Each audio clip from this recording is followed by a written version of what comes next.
Hello friends, आप सभी लोगों का स्वागत है आपके अपने YouTube channel math classes with Javed sir में।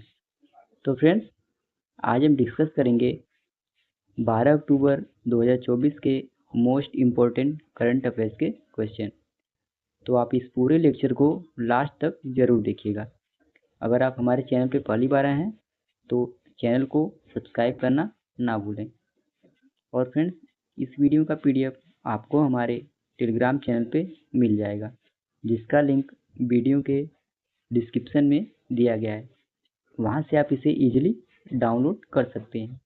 तो चलिए फ्रेंड्स, आज के सेशन को करते हैं स्टार्ट। तो फ्रेंड्स, हम लोग पहले पिछले दिन यानी 11 अक्टूबर के करंट अफेयर्स का क्विक रिवीजन कर लेते हैं, जिसमें पहला प्रश्न है, रसायन विज्ञान 2024 के नोबेल पुरस्कार से किसे सम्मानित किया गया है? तो इसको फ्रेंड्स 3 लोगों को इससे सम्मानित किया गया है। डेविड पेकर, डेमिस साहाबिस और जॉन एम जम्पर। इन 3 लोगों को रसायन विज्ञान 2024 के नोबेल पुरस्कार से सम्मानित किया गया है। अगला फ्रेंड्स, दिग्गज कारोबारी रतन टाटा जी का निधन हुआ। उन्हें कौन सा देश का सर्वोच्च नागरिक सम्मान नहीं दिया गया था? तो उन्हें फ्रेंड्स भारत रत्न नहीं दिया गया था, जो भारत का सर्वोच्च नागरिक सम्मान है। Okay friends. और अगला है, कैस सईद कहाँ के दोबारा राष्ट्रपति बने हैं? तो यह फ्रेंड्स ट्यूनीशिया देश के राष्ट्रपति बने हैं। और अगला है फ्रेंड्स, हाल ही में विश्व स्वास्थ्य संगठन ने भारत को किस रोग से मुक्त घोषित किया है? तो ट्रेकोमा रोग से मुक्त घोषित किया है। और अगला है फ्रेंड्स, एशिया की सबसे बड़ी और दुनिया की सबसे ऊंची अमेजिंग चेरेन को वेधशाला का उद्घाटन कहाँ किया गया है? तो इसका उद्घाटन फ्रेंड्स लद्दाख के हानले में किया गया है। और अगला है फ्रेंड्स, 21वें आसियान भारत शिखर सम्मेलन का आयोजन कहाँ किया गया है? तो इसका आयोजन लाओस में किया गया है।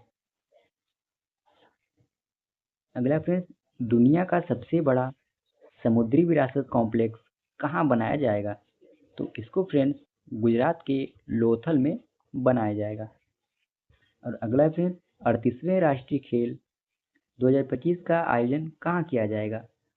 तो इसका आयोजन उत्तराखंड राज्य में किया जाएगा। और अगला है फ्रेंड्स, हाल ही में फुटबॉलर आंद्रेस इनेस्ता ने फुटबॉल से संन्यास ले लिया है। इनका संबंध किस देश से है? तो इनका संबंध फ्रेंड्स स्पेन देश से है। और अगला है फ्रेंड्स, विश्व मानसिक स्वास्थ्य दिवस हर साल कब मनाया जाता है? तो यह दिवस फ्रेंड्स 10 अक्टूबर को प्रत्येक वर्ष मनाया जाता है। अब फ्रेंड्स, हम लोग आज के सेशन को कवर कर लेते हैं, जिसमें पहला प्रश्न है, साहित्य 2024 की नोबेल पुरस्कार से किसे सम्मानित किया गया? तो इसका सही विकल्प हो जाएगा फ्रेंड्स बी, यानी हान कांग को साहित्य 2024 नोबेल पुरस्कार से सम्मानित किया गया।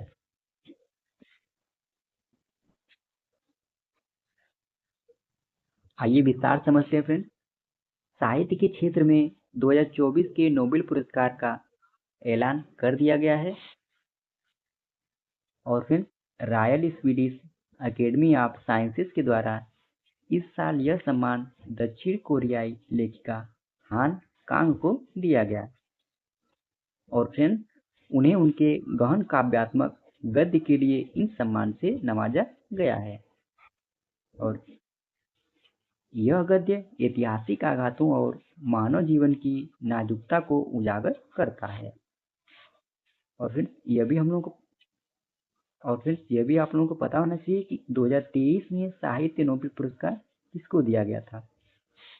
तो 2023 में जॉन फॉसे को उनके अभिनव नाटकों और गद्य के लिए साहित्य नोबेल पुरस्कार 2023 में दिया गया था। और फ्रेंड्स, हम लोग रसायन विज्ञान का नोबेल पुरस्कार 2024 में किसको दिया गया है, इसको भी कवर कर लेते हैं। तो डेविस बेकर जो यूएसए से बिलोंग करते हैं, और जॉन जम्पर यह भी यूएसए से बिलोंग करते हैं, और डेमिस सहाबिस यह ब्रिटेन से बिलोंग करते हैं। इन तीनों लोगों को रसायन विज्ञान नोबेल पुरस्कार 2024 दिया गया है। और फ्रेंड्स, डेविस बेकर को प्राइज नए तरह के प्रोटीन के निर्माण के लिए दिया गया है। और फ्रेंड्स, डेमिस सहाबिस और जॉन जम्पर ने एक ऐसा एआई मॉडल बनाया जिसने कॉम्प्लेक्स प्रोटीन के स्ट्रक्चर को समझने में मदद की। और भौतिकी के क्षेत्र में भी देख लेते हैं फ्रेंड्स, इसको 2024 नोबेल पुरस्कार मिला। तो जॉन हॉपफील्ड जो यूएसए से बिलोंग करते हैं, और जेफरी हिंटन जो ब्रिटिश कनाडाई के हैं, उन्हें आर्टिफिशियल न्यूरल नेटवर्क के साथ मशीन लर्निंग के लिए यह सम्मान मिला है। Okay friends. और फ्रेंड्स, चिकित्सा का नोबेल पुरस्कार 2024 किसको दिया गया है, यह भी देख लेते हैं। तो विक्टर एम्ब्रोस और गैरी हुकुन, ये दोनों लोग यूएसए से बिलोंग करते हैं। इनको चिकित्सा का नोबेल पुरस्कार 2024 दिया गया है, और इनको यह पुरस्कार माइक्रो आरएनए की खोज के लिए प्रदान किया गया है। Okay friends. अगला प्रश्न है फ्रेंड्स, राष्ट्रपति द्रौपदी मुर्मू 13 से 19 अक्टूबर तक किस देश की यात्रा करेंगी? तो इसका सही विकल्प हो जाएगा फ्रेंड्स डी, यानी उपयुक्त सभी। यह 3 देशों की यात्रा करने वाली हैं, जिसमें मॉरिटानिया, अल्जीरिया और मलावी देश की यात्रा करने वाली हैं। आइए विस्तार से समझते हैं फ्रेंड्स। राष्ट्रपति द्रौपदी मुर्मू 13 से 19 अक्टूबर तक 3 अफ्रीकी देशों अल्जीरिया, मॉरिटानिया और मलावी देश की यात्रा करेंगी। और फ्रेंड्स, यह किसी भारतीय राष्ट्रपति की इन 3 अफ्रीकी देशों की पहली यात्रा होगी, और 39 वर्षों के बाद वह राष्ट्रध्वज या सरकाराध्यक्ष के स्तर पर अल्जीरिया की यात्रा करने वाली भारत की पहली राष्ट्रपति होंगी। और फ्रेंड्स, राष्ट्रपति भारत अल्जीरिया आर्थिक मंच को संबोधित करेंगी। वह हम्मा बॉटनिकल गार्डन अल्जीरिया में एक इंडिया केंद्र का भी उद्घाटन करेंगी। Okay friends. और फ्रेंड्स, अब हम लोग अल्जीरिया के बारे में भी जान लेते हैं। तो अल्जीरिया उत्तरी अफ्रीका में स्थित एक विशाल देश है। यह देश फ्रांस का उपनिवेश था, और 5 जुलाई 1962 ईस्वी को इसे आज़ादी मिली। और फ्रेंड्स, आप लोगों को यह भी पता होना चाहिए, क्षेत्रफल की दृष्टि से अल्जीरिया अफ्रीका का सबसे बड़ा देश है, और अल्जीरिया तेल और गैस में समृद्ध है। साउथ अफ्रीका का प्राकृतिक गैस का सबसे बड़ा निर्यातक देश अल्जीरिया है। और यहाँ की राजधानी कहाँ फ्रेंड्स? तो अल्जीरिया से यहाँ की राजधानी है। और राष्ट्रपति कौन है? अब्देलमजीद तेब्बौने यहाँ के राष्ट्रपति हैं। और प्रधानमंत्री कौन है फ्रेंड्स? तो नादिर लारबोई यहाँ के राष्ट्रपति हैं। और यहाँ की मुद्रा क्या है? तो अल्जीरियाई दिनार यहाँ की मुद्रा है। Okay friends. अब ये है फ्रेंड्स अल्जीरिया देश का मैप। अब फ्रेंड्स, अल्जीरिया देश का टोटल एरिया कितना है? 23,81,741 किलोमीटर स्क्वायर वहाँ का टोटल एरिया है। और वहाँ का करेंसी क्या है फ्रेंड? तो अल्जीरियन दिनार यहाँ की करेंसी है। और वहाँ का टोटल पॉपुलेशन यानी जनसंख्या कितनी है? 44,07,00,000 वहाँ की टोटल पॉपुलेशन है। और वहाँ की भाषा क्या फ्रेंड्स, यानी लैंग्वेज? तो अरेबिक वहाँ की भाषा है।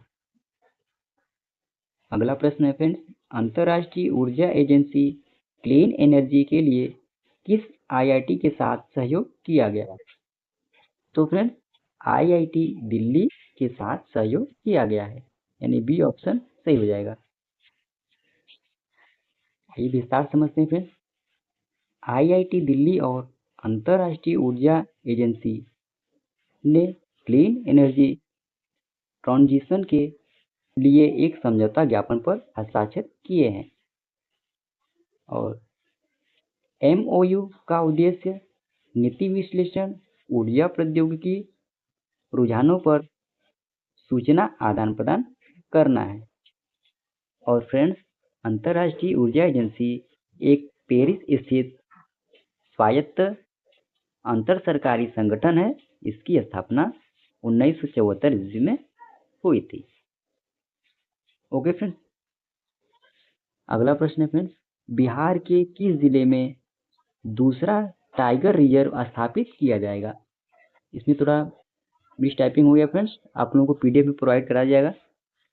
इसका सही विकल्प हो जाएगा ए, यानी कैमूर में बिहार जिले का दूसरा टाइगर रिजर्व स्थापित किया जाएगा। आइए विस्तार समझते हैं।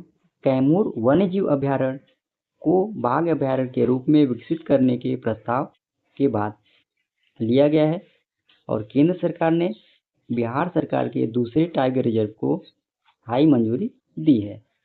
और फ्रेंड्स, यह रिजर्व राज्य के कैमूर जिले में इसको स्थापित किया जाएगा। और वर्तमान स्थिति को भी देख लेते हैं फ्रेंड्स।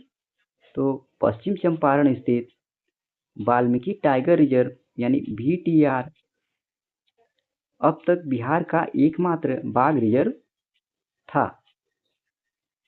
और फ्रेंड्स, VTR अपनी वहन क्षमता से अधिक बाघों को आश्रय दे चुका है तथा वर्तमान में यहाँ 54 बाघ हैं, जो 45 की आदर्श सीमा को पार कर गया है। और फ्रेंड्स, इसका उद्देश्य क्या है? तो कैमूर टाइगर रिजर्व की स्थापना का उद्देश्य बिहार में बढ़ती बाघ आबादी को नियंत्रित करना है और दोनों रिजर्वों में टिकाऊ और पर्यावरण अनुकूल वातावरण सुनिश्चित भी करना इसका उद्देश्य है। और बाघ अभयारण्यों के बारे में भी जान लेते हैं फ्रेंड्स। धारीदार बड़ी बिल्लियों बाघों के संरक्षण के लिए निर्दिष्ट संरक्षित क्षेत्र को टाइगर रिजर्व कहा जाता है। और फ्रेंड्स, राष्ट्रीय बाघ संरक्षण प्राधिकरण की सलाह पर वन्यजीव संरक्षण अधिनियम 1972 की धारा 38वीं के प्रावधानों के अनुसार राज्य सरकारों द्वारा बाघ रिजर्वों को अधिसूचित किया जाता है। और फ्रेंड्स, NTCA के बारे में भी जान लेते हैं। राष्ट्रीय बाघ संरक्षण प्राधिकरण पर्यावरण, वन और जलवायु परिवर्तन मंत्रालय के तहत एक वैधानिक निकाय है, जिसका गठन बाघ संरक्षण को मजबूत करने के लिए 2006 में स्थापित वन्यजीव संरक्षण अधिनियम 1972 के प्रावधानों के तहत किया जाता है। और इसका उद्देश्य क्या है फ्रेंड्स? तो इसका उद्देश्य है प्रोजेक्ट टाइगर को वैधानिक प्राधिकार प्रदान करना, ताकि इससे निर्देशों का अनुपालन कानूनी हो सके। ओके फ्रेंड्स, अब ये है फ्रेंड्स बिहार राज्य का मैप। अब ये है अपना प्यारा भारत, और भारत मैप में ये आप लोगों को जो रेड कलर सर्कल में दिख रहा है, यह बिहार राज्य का मैप है। और फ्रेंड्स, बिहार की स्थापना कब हुई थी? तो 22 मार्च 1912 ईस्वी में बिहार राज्य की स्थापना हुई थी। और यहाँ के मुख्यमंत्री कौन है फ्रेंड्स? तो नीतीश कुमार यहाँ के मुख्यमंत्री हैं और यहाँ के राज्यपाल राजेंद्र अर्लेकर यहाँ के वर्तमान राज्यपाल। अगला प्रश्न है फ्रेंड्स, IRFC लिमिटेड का नया CMD किसे नियुक्त किया गया है? तो इसका सही विकल्प हो जाएगा फ्रेंड्स D, यानी मनोज कुमार दुबे को अभी हाल ही में IRFC का नया CMD नियुक्त किया गया है। अब IRFC का फुल फॉर्म क्या होता है फ्रेंड? तो इंडियन रेलवे फाइनेंस कॉरपोरेशन इसका फुल फॉर्म होता है, जिसे हिंदी में इंडियन रेलवे फाइनेंस कॉरपोरेशन कहा जाता है। अब विस्तार समझ लेते हैं फ्रेंड। 1993 बैच के भारतीय रेलवे लेखा सेवा अधिकारी मनोज कुमार दुबे को भारतीय रेलवे वित्त निगम का अध्यक्ष एवं प्रबंध निदेशक और मुख्य कार्यकारी अधिकारी नियुक्त किया गया है। और फ्रेंड्स उनकी नियुक्ति 5 वर्षों के लिए की गई है। और फ्रेंड्स इन्होंने किसका स्थान लिया है? तो इन्होंने डायरेक्टर फाइनेंस सेली वर्मा का स्थान लिया है। अगला प्रश्न है फ्रेंड्स, हाल ही में लाल बजरी क्ले कोर्ट के बादशाह राफेल नडाल ने टेनिस से अलविदा कर दिया है। इनका संबंध किस देश से है? तो इसका सही विकल्प हो जाएगा फ्रेंड्स ए, यानी स्पेन देश से इसका संबंध है, यानी ये स्पेन देश के निवासी हैं। आइए विस्तार समझते हैं फ्रेंड्स। स्पेन के स्टार टेनिस खिलाड़ी राफेल नडाल ने अंतरराष्ट्रीय टेनिस से अलविदा कर दिया और वह अपना अंतिम मैच डेविस कप में खेलेंगे। और फिर 2024 डेविस कप फाइनल 19 अक्टूबर से 14 नवंबर तक मैगाला स्पेन में इसको आयोजित किया जाएगा। और फ्रेंड्स राफेल नडाल को किंग ऑफ क्ले और राफा भी कहा जाता है। और फ्रेंड्स राफेल नडाल ने फ्रेंच ओपन में रिकॉर्ड 14 एकल खिताब जीते हैं। टोटल फ्रेंड्स राफेल नडाल ने अपने करियर में 22 ग्रैंड स्लैम एकल खिताब जीते हैं, जिसमें 14 French open, 4 US open, 2 Wimbledon और 2 ऑस्ट्रेलिया ओपन इसमें शामिल है। और फ्रेंड्स टेनिस में सर्वाधिक ग्रैंड स्लैम किसने जीता है, इसको भी हम लोग कवर कर लेते हैं। तो पहले स्थान पर आते हैं नोवाक जोकोविच, जिन्होंने 24 ग्रैंड स्लैम जीते हैं। दूसरे स्थान पर आते हैं राफेल नडाल, जिन्होंने 22 ग्रैंड स्लैम जीते। और फ्रेंड्स यह भी आप लोगों को पता होना चाहिए कि एक वर्ष में टेनिस के 4 ग्रैंड स्लैम होते हैं, जिसमें Australian open, French open, Wimbledon तथा यूएस ओपन, जो इसी क्रम में खेली जाती है। और फ्रेंड्स ऑस्ट्रेलियन ओपन और यूएस ओपन दोनों हार्ड कोर्ट पर खेले जाते हैं, जबकि फ्रेंच ओपन मिट्टी पर खेला जाता है और विंबलडन घास पर खेला जाता है। और फ्रेंड्स ग्रैंड स्लैम में सबसे पहला विंबलडन 1877 में शुरू हुआ, उसके बाद 1881 में यूएस ओपन और फिर 1891 में फ्रेंच ओपन और 1905 ईस्वी में ऑस्ट्रेलियन ओपन की शुरुआत हुई थी। अगला प्रश्न है फ्रेंड, 17 से 18 अक्टूबर को माइंडफुलनेस इंडिया शिखर सम्मेलन का तीसरा संस्करण कहाँ आयोजित किया जाएगा? तो इसका आयोजन फ्रेंड्स महाराष्ट्र की राजधानी मुंबई में किया जाएगा। आइए विस्तार समझते फ्रेंड्स। वार्षिक माइंडफुलनेस इंडिया शिखर सम्मेलन का तीसरा संस्करण 17 से 18 अक्टूबर को मुंबई में इसको आयोजित किया जाएगा। इसका मुख्य उद्देश्य क्या है फ्रेंड्स? तो इसका मुख्य उद्देश्य स्वस्थ, अधिक सहानुभूतिपूर्ण कार्य वातावरण बनाने के लिए आवश्यक रणनीतियों के साथ नेताओं और पेशेवरों को एक साथ लाना इसका मुख्य उद्देश्य है। और इस शिखर सम्मेलन का विषय क्या है फ्रेंड्स?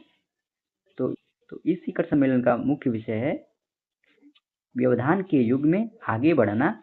इस शिखर सम्मेलन का मुख्य विषय है। अगला प्रश्न है फ्रेंड्स, अंतरराष्ट्रीय बालिका दिवस कब मनाया जाता है?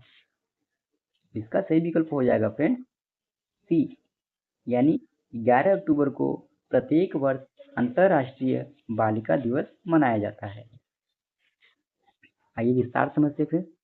अंतरराष्ट्रीय बालिका दिवस प्रत्येक वर्ष 11 अक्टूबर को मनाया जाता है और अंतरराष्ट्रीय बालिका दिवस की घोषणा संयुक्त राष्ट्र संघ ने वर्ष 2011 में की थी। और फिर पहली बार यह दिवस 11 अक्टूबर सन 2012 में मनाया गया था।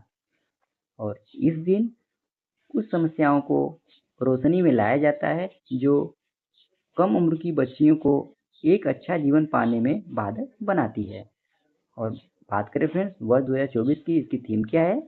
तो भविष्य के लिए बालिकाओं का दृष्टिकोण वर्ष 2024 की इसकी थीम है।